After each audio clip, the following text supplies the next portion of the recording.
Welcome back guys! Tara, samahan nyo ako, biyahe tayo.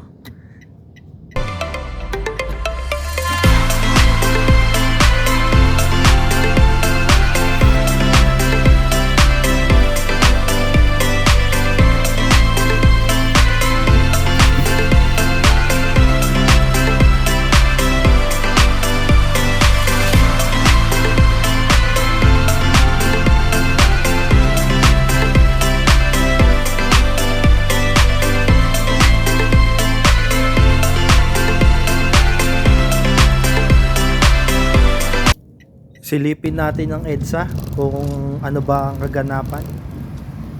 Today is Sunday guys, no? Alas 7 ng umaga. So, yun. Maluwag pala ang daloy ng trapiko kapag linggo ng umaga dito sa EDSA. So, papunta tayo guys ng Cavitex, no? Bale, uurasan natin ang time dito sa EDSA papunta sa EDSA Buendia papunta Cavitex. Tara guys.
So guys, no, nandito tayo ngayon sa Ayala Tunnel, sa underpass. Bale, ang next dito is SLEX or South Luzon Expressway EDSA. So, yun.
So yun guys, no, kung galing ka ng Buendia EDSA, meron tayong 300 papunta ng Cavitex sa Macapagal.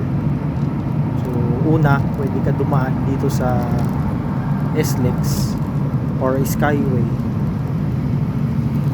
Mag-exit ka ng NAIA or NAIA Expressway. Dire-diretso yun.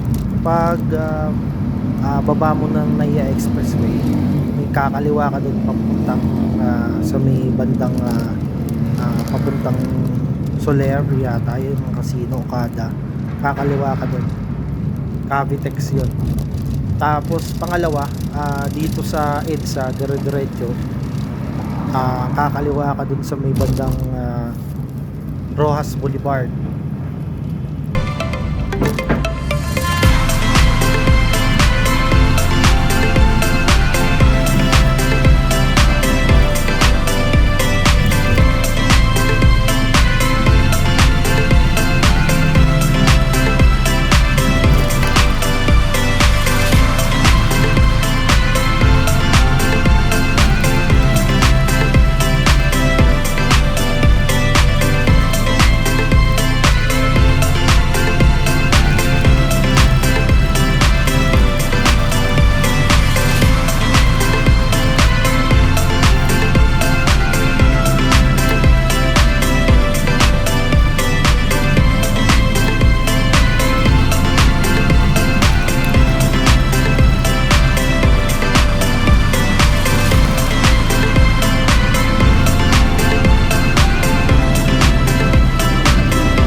ngayon tayo guys, no? Dito tayo dadaan sa may bandang Aurora Boulevard dito sa Pasay. Bali, kakaliwa tayo dyan. May akit tayo ng flyover. So, hindi tayo, pwede tayo dito pumasok ng NAIA Expressway. So, ito yung pangalawang daan na pwede tayong dumaan papuntang Cabinet. So, yun. Dito guys, kaya lang, may toll gate nga lang kung dadaan ka, akit ka ng NAIA Expressway. And ngayon, since maluwag naman ng traffic, so, di ka naman siguro magagawal sa time. Wala ka namang inahabol na oras. So, dito na lang tayo sa baba dadaan.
So yun guys, no, nandito tayo ngayon sa Aurora Boulevard. So dun sa bandang dulo kakanan tayo. NAIA Road na yun. So kapag kumaliwa tayo, saan yan? Papuntang Loton. Loton, yung parang St. Therese tsaka NAIA Terminal 3. Pag kumaliwa tayo dyan. Tapos dito guys, ingat lang kayo kasi maigpit dito yung no right turn on red signal dito sa bandang crossing na to. So mamaya papakita ko sa inyo.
So yun guys, no, dito bawal kumana ng naka-red signal talaga.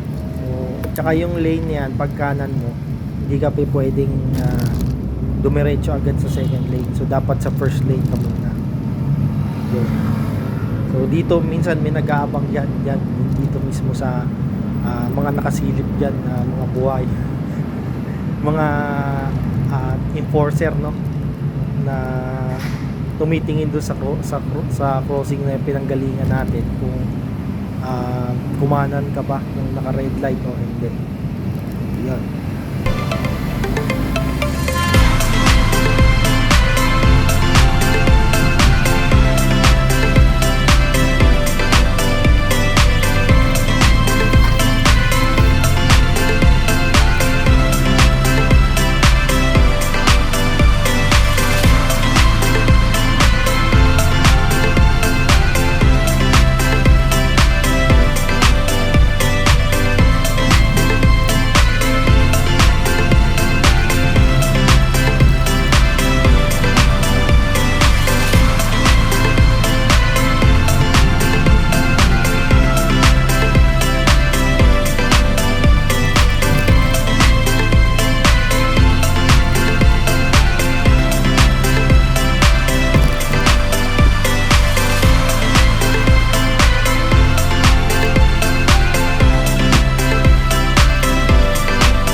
Guys, dito kung mapadpad man kayo dito, ito yung airport road na boundary ng Parañaque at Pasay.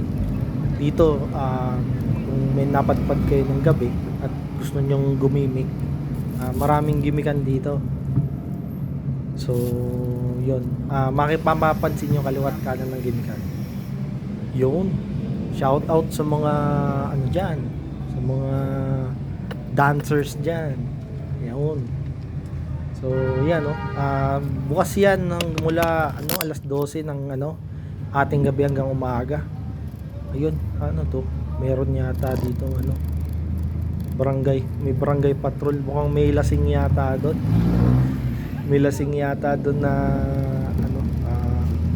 siguro nagwawala or what, or nanggugulo ganon. Tara guys, dito sa kanto na to, kakaliwa na tayo. Ewan ko, di ko alam kung anong tawag dito sa street na to. Basta kakaliwa na tayo dyan, dire-diretso tayo nyan, Cavitex na yan. So guys, no, pagka nagda-drive kayo dito sa, and then kakaliwa kayo, suggest ko dito kayo sa second lane. Kasi itong second lane, medyo patag dun sa bandang dulo. Patag yung daan. Dito sa may kaliwa, left side ko, yan na, yung gray, tsaka yung unang sasakyan na kulay pula. Pag abante niyan, mayroon diyan parang kanal na malalim. Ayan ayun yun na rin ako niyan, na bingo rin ako niyan last time. So ngayon natuto na ako. Pagkakaliwa ako, dito na ako sa second lane. Hindi na ako pumipwesto doon.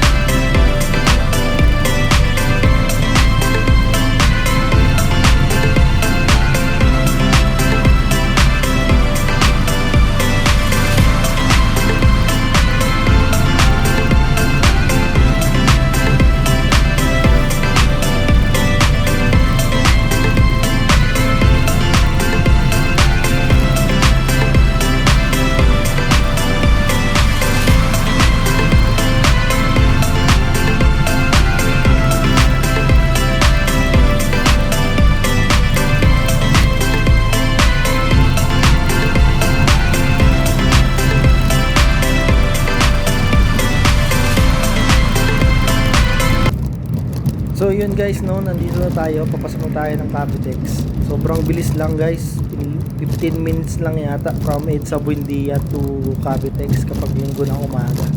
So maganda, best time talaga mag-travel kapag linggo or weekends or holiday. And yun lang muna sa ngayon guys. And ingat kayo dyan. See you next time, bye bye.